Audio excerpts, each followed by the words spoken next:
So, I mean, I'm not going to do intros anymore. I don't think it's necessary. We could just go straight into it. I mean, unless people need to know who we are. Who are you? Who art What's your thou? who art thou? I am. What's thy name? I don't know. It's funny how people back in the days, the name was so important. I guess the name's kind of important these days. I mean, but Hi, it's my not name is Quincy, and welcome to my TED Talk about names. right. Yeah, exactly. Names are so important back in the day, but I guess I, they're still important today. I feel like, well, when it comes to names, like especially when it comes to houses, I feel like even hearing the name Oh, you're talking about Lannister. like family names and stuff. Well, I mean, I guess as it pertains to the show, like when you hear names, you're kind of like, there's a This- familiarity, when it's like, oh, hey, you hear the name Lannister, you're like, oh my yeah, gosh, yeah, you're talking guys. about family names, like house names. Those are family names. Yeah, family house names. They're so important. I feel like back in the days, and now it's kind of like dime a dozen. What do you mean diamond a dozen? I think they still are. Not necessarily. I mean, there's just like It's just I it's just feel not like as it's just that it's like there's so many now. no, yeah, kinda gets that's what drowned I'm out. saying. Is like there's so But they many. still are. Like I mean, it's still just as important. right, but I mean, there's so many. I mean, like you hear different names like Lee. I know like 20 Lees, but they're not. None of them are No, related. but think of like really really big names like Trump. Name Trump is a very very important name. I guess it's important. I mean, to some people. No, Not I to mean me. regardless of what you think, right? The name Trump is a very very recognized name. It's first of all it's something that everyone acknowledges. Well, I mean, that's As because in- he's a as an person of impor- importance. Yeah, a very important person. Exactly, that's what the house So- names are for. I mean, it's but to I mean, your last name. It's not like if I said your last name, people are gonna be like, "Oh man, that guy, this and that." Like yeah, because we're commoners. right. So I guess is that paralleling to the Yeah, Game of Thrones? it's the same. It hasn't changed. Like we're all commoners, Right. House and name. all our Actually, house names are all commoners. actually, it's crazy. Like during Aegon's conquest, they actually talk about how names get literally wiped out. I thought that Oh was yeah, interesting. yeah. I mean, he basically had to burn the entire continent of Westeros, to bend the Yeah. knee to him. Right, and then wipe out these houses. Mm-hmm. But yeah, this we're talking about episode 3. I mean, not prior to this, but we're here to talk about episode 3. And for me, I felt this episode didn't feel important, but apparently there was a lot that was going on here. We start off over at with the introduction of the crab feeder, right? Kind of jumping right into battle, right? Yeah. I mean, crabs eating people. That's fun, I guess. That's all you gotta say about it. Crab feeder, right? Prince Kragas Jahar. Yeah, we do see him in action for the first time. Yeah, and well, you kind of see how ruthless he is. Like it's like he just nails hands to the board and then just has the crabs kind of eat his victims. But You think about like what kind of crabs those are? I don't know. I mean, what kind of crabs eat people? Well, what kind of crab? Yeah, exactly. That's what. Yeah, I didn't really understand. But Pretty sure if you throw a crab at something, it'll try to run away, right? yeah. What did you think about the timing of when? I don't even know who the guy was who was hammered to the I don't know. piece of wood. Someone not important because he died. But the timing was pretty good when the dead. like he's like, "Save me, Lord Damon," and then Yeah, save me, my prince. yeah, and then the dragon just smashes him. I feel like that's like symbolism for how cruel Demon is and like how He don't care. well, just yeah, how much he doesn't care about the Lord people. He's doing it for his own personal gains.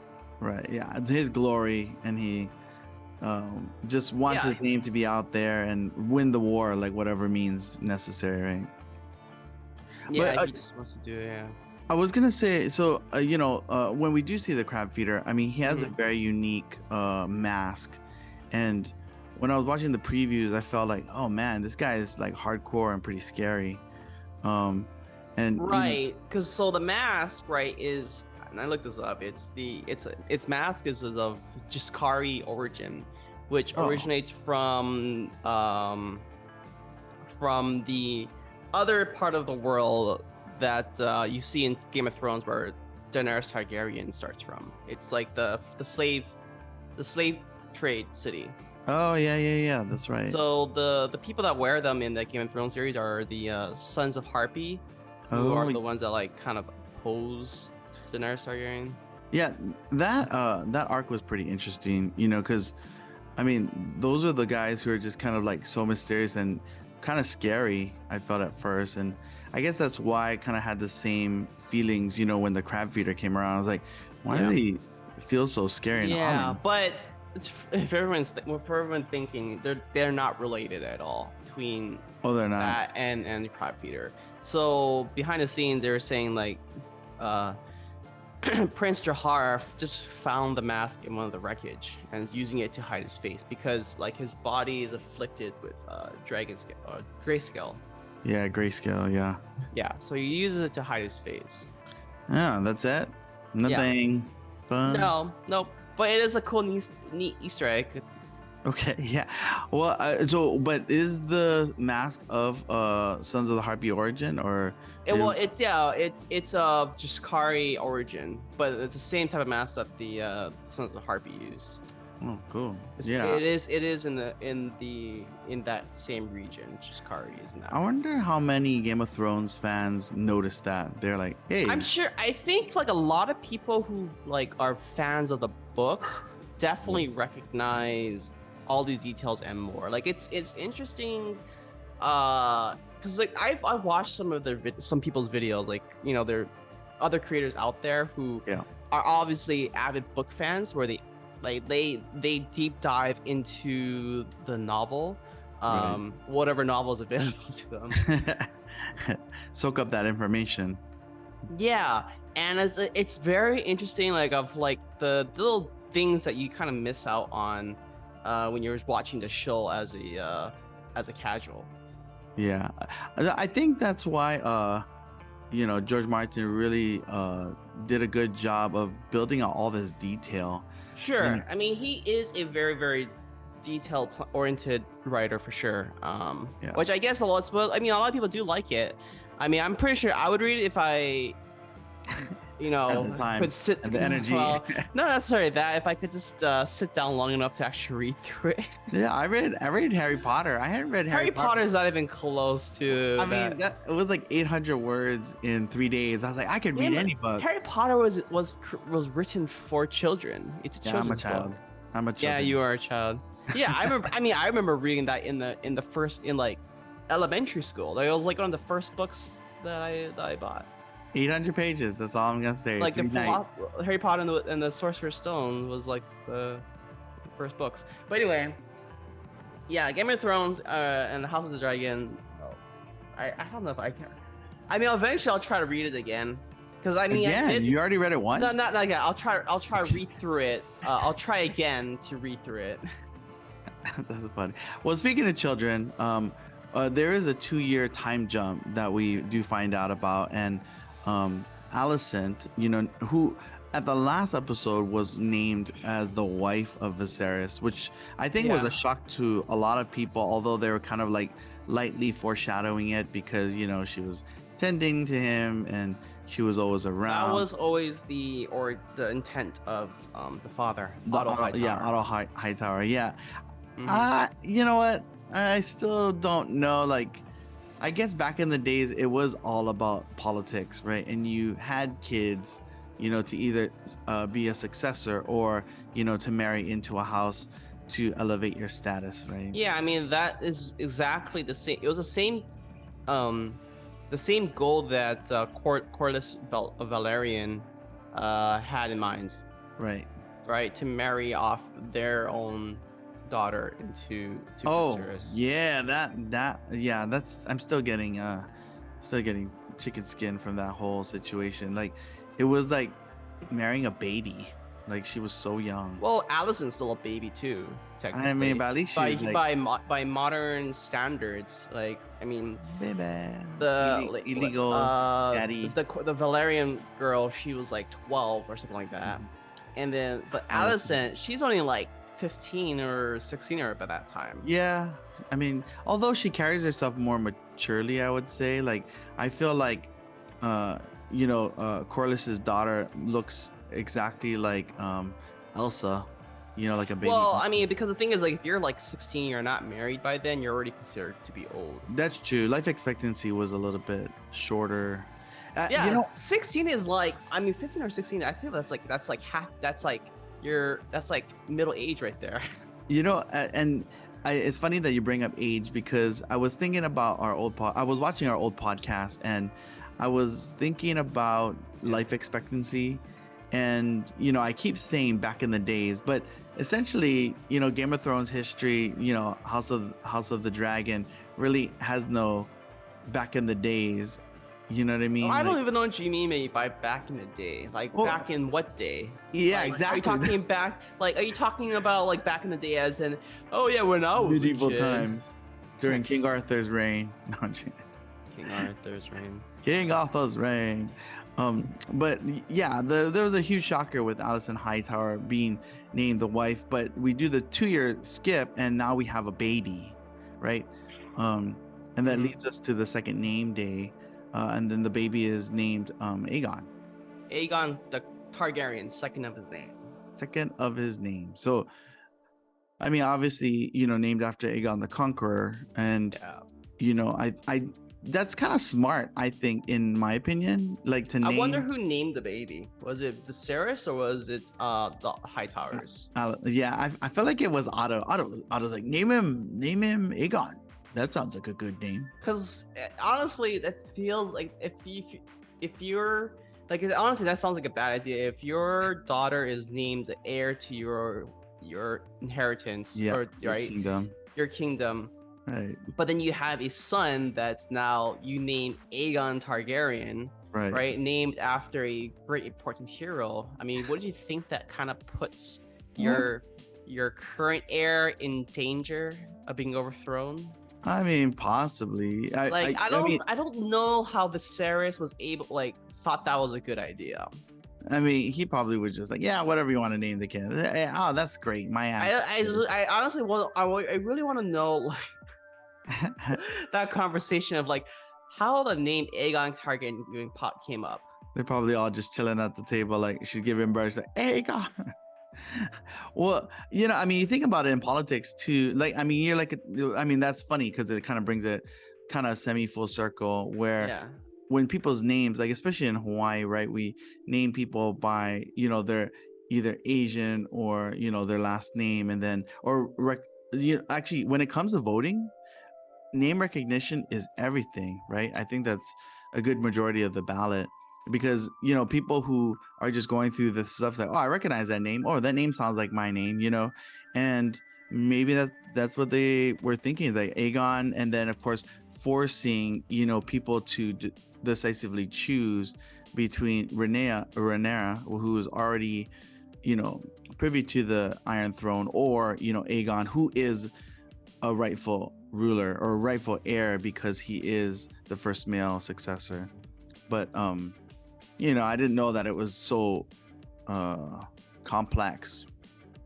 I didn't realize that selecting the successor of the Iron Throne was that complex, where if you appointed someone, that your firstborn male heir would not get the throne. I think that's weird. No, usually it does. That's what's causing the controversy.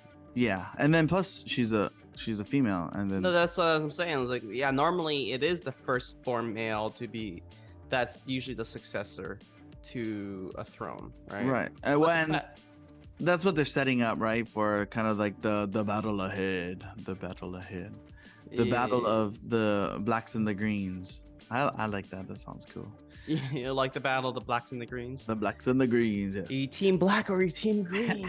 I bet you. Well, how much you want to bet that down the line we're gonna see like people choosing between the colors and the houses? Is it black? I thought it was something else. Well, black definitely is for the Targaryens, right? And then of course, green is for. Oh, I know I know definitely green is for the Hightowers. Yeah, Hightowers. Yeah, exactly.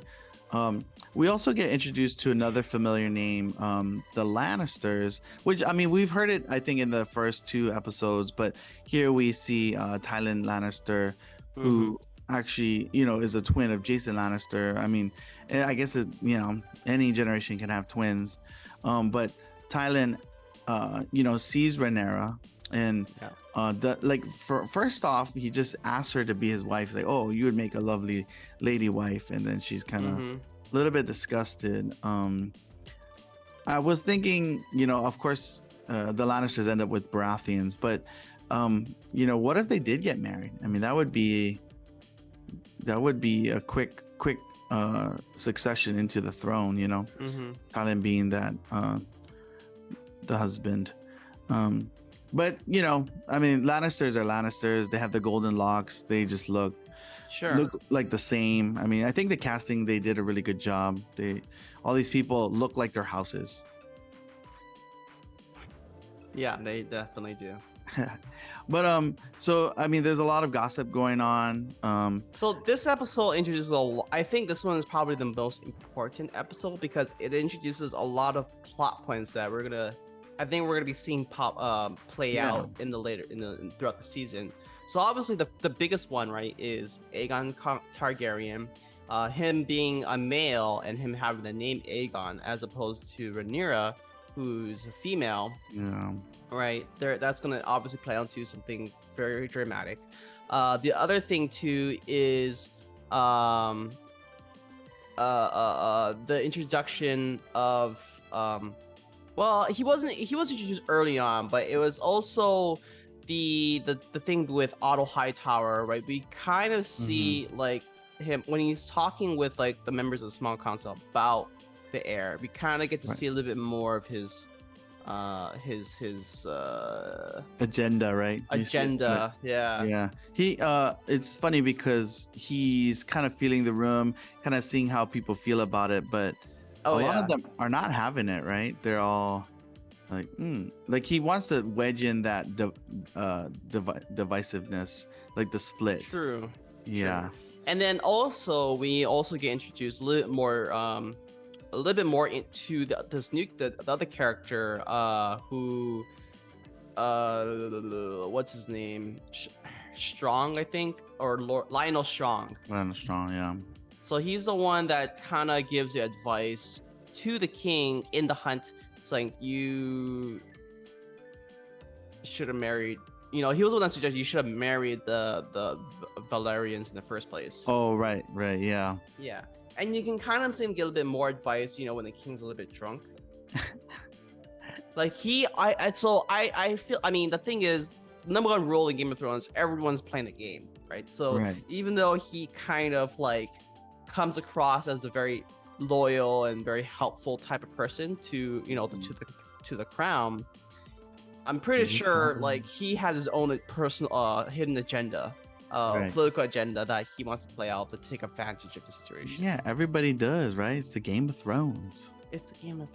And so the thing is, I kind of looked into the name, his background name, Tylenol Lannister. Lionel Strong is so he has Lionel Strong is the Lord of Harrenhal. Oh, okay. Yeah. And Harrenhal, for anybody who is interested in the history of Game of Thrones, is a city that was burned to the ground by Aegon Targaryen during his conquest, and it's actually the halls that we're in the very first scene of the very first episode. Oh yes, where they did make Rhaenyra queen, right? That was Harrenhal. No, that's where they made Viserys king. Oh, is that with what's his name? Jaehaerys? Yeah, Jaehaerys. Yeah, Jaehaerys was where Jaehaerys announced that Viserys would be the next king of They didn't announce Rhaenyra in Harrenhal, or was that? No, that was in King's Landing. Oh, King's Landing. Oh, they did it in King's Landing. Yeah. Another part that I thought was pretty neat was the fact that they do find the stag, right? Because during this time, during the second name day, they do a hunt. I think I don't quite understand what the importance of the stag was for. It's a white stag to represent like guardian of the forest or something. Right, and I think the purpose behind it was to symbolize the next person who would be the heir of the throne, right? I think it's almost kind of reminds me of Harry Potter and Dumbledore's secrets, you know, where that animal, when it kneels in front of you, it signifies that you're going to be the wizard king, right? For here, they had mentioned that when you do see a white stag, it resembles that you're going to be, like, foreshadows you to be the next successor of the throne. Obviously, they find a plain one, and then of course, everyone, I think, they peer pressure Viserys to kill it, right? And I don't think he wants to kill it, which even more so makes me feel like he is a weak king. I know we talked about it before. He just seems like a big old softy, you know. He's a peacetime king. Peacetime king. Like the thing is, I think his only goal as king would be to maintain the status quo that Right. he inherited. Like that's all he's trying to do, and he's like so afraid to lose it all. Right. So he wants to be remembered as, I guess, a successful king, as like Jaehaerys was. Right. Yeah, he was Jaehaerys and Aegon. You know, you have a lot of people to live up to, right? Well, there's a difference though, because Jaehaerys ruled over a time of peace, but he was still remembered as a great king. Yeah. Aegon Targaryen was remembered as a conqueror, but he was also remembered as a great king. Yeah. Right. He was the one that united the Seven Kingdoms and he established the throne. Right. Viserys is boring. Boring.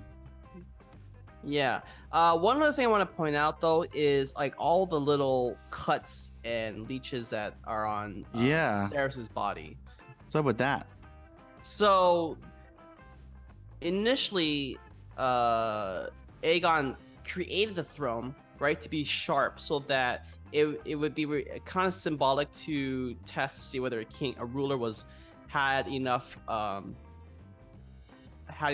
control over his emotions in order to not like cut himself on the throne, essentially. Oops. Yeah, right. Yeah. And so, fun fact, in the Game of Thrones series books, Joffrey apparently cuts himself as well on the throne, which is not something that you see in the series. Oh, I was gonna say, I don't recall him getting cut as much as Viserys. No, he doesn't get. They don't show him getting cut at all. Oh, I see, but only in the book.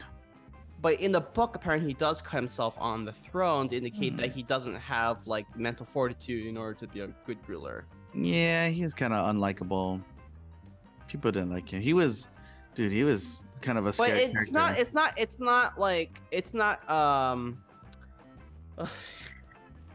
It's not parallel to like how, like, if you're a good ruler or a bad ruler. It's just like if you have the fortitude in order to control your emotions. It's like the throne don't want you. Yeah. So obviously Viserys, he cuts him. Every time he cuts himself, it's like during a great moment of drama, right? I didn't notice that. That's kind of neat. Like whether he grips, like whenever something dramatic happens. Yeah. Like the one time where he, like, for example, he cuts his fingers, right? A small cut. Right. It's like when he puts his hand on the throne after, dealing with, I think when he was dealing with Daemon in episode 2. You remember? Yeah, he got one. He was telling Daemon, like, "Oh, I've named a new heir." Yeah, and they're pretty upset. I mean, he was pretty upset too. And so, like, it was very dramatic as but he places his hand on the throne carelessly, and it cuts himself, right? And it's like a small little cut. That's what happens when you got a chair full of swords. You're gonna get cut eventually. But I mean, obviously, it's and then it wasn't until later, I guess, when Robert Baratheon overtakes the throne. I don't know if this is actually in the books or if I read this somewhere, but I heard that Robert Baratheon, when he takes over the throne, overthrows the Targaryens, he files down the throne to not be as sharp. Yeah, that's a smart idea. He's like, I kind of want my throne to be a little less sharp. It's kind of cutting everyone. That's kind of a neat tidbit to know, because especially going into Game of Thrones, you don't see that happen. But here, in the House of Dragons, they make it all very apparent. It's a very kind of high plot point that kind of, of course, foreshadows a lot of different things down the line. Mm. Yeah, I thought that was pretty like neat tidbit, because you do see him slowly decline in health and kind of Well, get then like injured. they're starting to amputate stuff, right? In order to save. Yeah, didn't they cut off his fingers? Yeah. That's I mean, that's what you got back in the days. You didn't get diabetes, you just got leeches. Tetanitis. Yeah, yeah. You Exactly. get tetanitis. Yeah. Uh, and then we also, another thing that happens during this whole, second name day is Rhaenyra, who kind of storms off because, she gets very off-putted by Tyrion Lannister. And, Sir Kristen Cole does see this and kind of goes after her. There was a scene where the boar attacks Rhaenyra, and I was kind of surprised. I was so surprised. I was like, wait, is this boar just gonna like jump on her? And he tried to fend it off, but he didn't do a good job. I don't think he did. Well, you ever? I mean, what are you? I've never fought a boar. I mean, what are you gonna do against a charging boar? You tell me. I thought, stab it, stab it, like when she just stab the heck out of it. No way. For boars, you need a spear. Oh, I don't know this stuff. I don't fight boars on a regular basis. No, but I'm saying you do need a spear because it charges at you, and so it's like a spear would probably be the best way to like just like cha. There was also a cute scene, I think, where Rhaenyra does complain about Tyrion, and Sir Kristen Cole does mention that is, oh, shall I kill him? Like so casually. And I feel like that, a lot of people who are watching this know that sometimes we record these kind of late, but kind of feels like that foreshadowed a lot for me. No spoilers, but oh, did it? I didn't even realize that. I thought so when I was watching this episode. I mean, I don't even know what happens. I guess I don't know what that foreshadows, to be honest. Oh, did you watch episode 5 yet? Yeah. Yeah, I mean, yeah. I don't know I don't know what that what that's gonna foreshadow. Okay, well, I don't want to spoil it, so I'm not gonna tell people. But I guess let us know in the comments below if that kind of foreshadows what happens in episode 5. Wink, wink.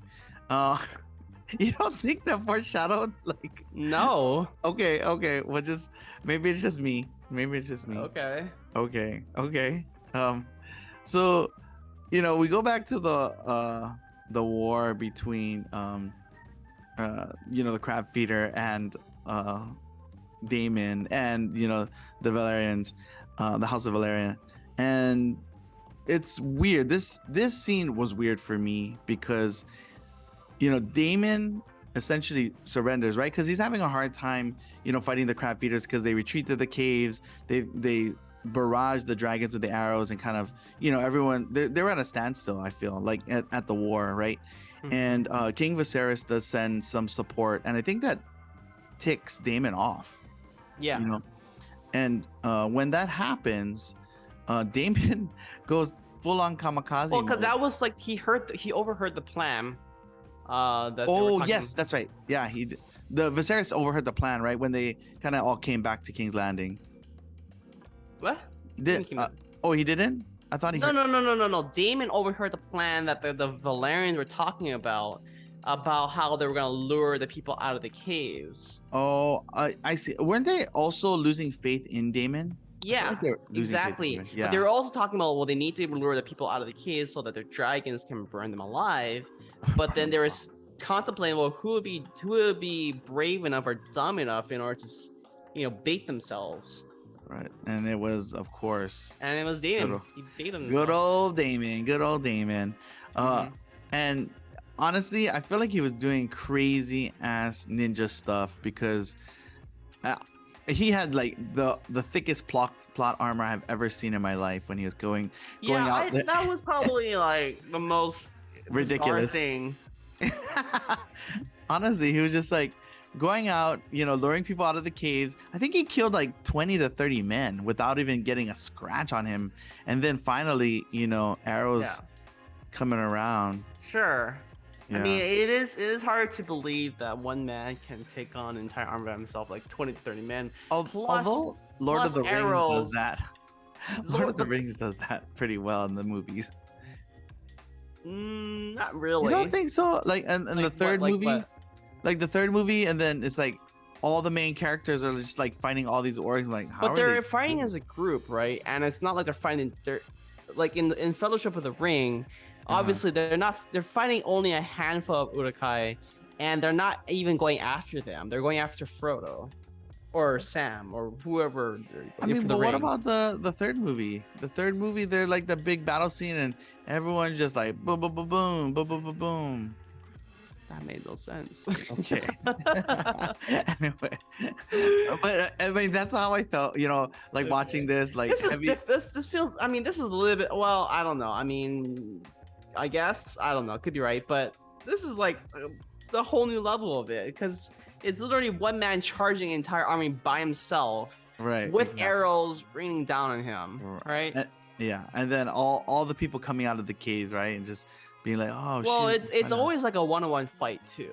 Yeah, that's true. I mean, it's not like, and I never understood those, like, even just with multiple battles, like especially big wars. Like, I mean, I would think that you could always just catch someone off guard and just like stab them. But I've never been in a war before where we've had a whole bunch of like swords and spears and You've never been in a sword fight. yeah, I've never been in a sword fight before, None of us unfortunately. have. None of us Right. have. Yeah, so and especially with multiple people, and since I haven't experienced that, I don't know. True. Who knows? Maybe that's just how it is. People come one at a time because it's like, that's how they fight. Shouldn't be. I know, right? Exactly. There should be like 5 people all at once, like just jamming swords toward Damon, but that didn't happen. And then he did find cover. I think he lured enough people out where it was Sir Laenor was able to fly on his dragon and then kind of burn everybody Yeah. to the ground. Exactly. So and the timing was impeccable. Like right when he was about to, I think die literally, the dragons came out and then just burn everybody. But another ridiculous part of this, and this leads us closer to the end, where Daemon goes straight into the cave and kills the crab feeder. Yeah, just like that. Just like that. Like What did what? you what no I don't know if you could hear that. What I mean, for you personally, how did that make you feel? What do you mean? How did that make me feel? Like, Just the build up for the crab feeder and all this hype happening and yeah, it was a previews. very exciting scene. Yeah, it was super hype. Yeah, but I mean, there was no like one-on-one standoff. Like I feel like I think Ramsay Bolton and Jon Snow had a better like one-on-one battle than this, kitty club. What were you expecting? I mean, the crab feeder is not necessarily a skill. I mean, we don't know if the crab feeder was a skilled fighter or not. He was That's mostly true. known because he called himself. I mean, they were calling him the Admiral of the Triarchy. So Oh yeah, you he know, was obviously- admiral, so he must have had some kind of fighting experience, right? Just because you're an admiral doesn't mean that. It means admirals usually are just leaders of the navy. Strategist, yeah. Are just a naval commander, right, or leader. Yeah. So I mean, it could just be like he was very, very good at commanding his navy to blockade. And his crabs. Sure, and his crabs. Go my I crabs. wasn't expecting like a big showdown between the crab feeder and demon in the first place. Oh really? Yeah, I but was actually- was the actually- battle enough for you? Was that I battle? mean, enough for honestly, you? I was just thinking like he was just gonna get burned alive in a surprise attack. Right. Like I thought like I that's see how that. I thought that's how he was going to meet his end. Not necessarily Damon personally beheading him, or cutting him in half. In half, yeah. Cut him in half. Yeah.